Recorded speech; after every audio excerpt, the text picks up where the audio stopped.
જય હિન્દ ખેડૂત મિત્રો, વિડીયોમાં તમે ફાર્મર ટ્રેક્ટર અને ટેલર જોઈ રહ્યા છો. તે મહેશભાઈને વેચવાનું છે. Farmer 12 horse power tractor, tyre સારા, company colour, company fitting engine, gear hydraulic complete. ટ્રેક્ટરમાં કોઈ પ્રકારનો ફોલ્ટ નથી.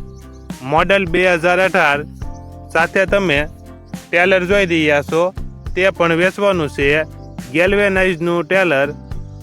ટ્રેક્ટર અને ટેલર આખા સેટની કિંમત 1,65,000. કિંમતમાં ફેરફાર કરી આપશે. આખો સેટ તમને ક્યાં જોવા મળશે તેની વાત કરવામાં આવે તો જિલ્લો રાજકોટ, તાલુકો જસદણ અને આટકોટ ગામે જોવા મળશે. ટ્રેક્ટરના માલિક મહેશભાઈનો મોબાઈલ નંબર નીચે આપેલો છે. ત્યાંથી તમે વધુ માહિતી માટે મહેશભાઈનો કોન્ટેક્ટ કરી શકો છો અને તમારા વધુમાં વધુ મિત્રોને વિડીયો શેર કરો.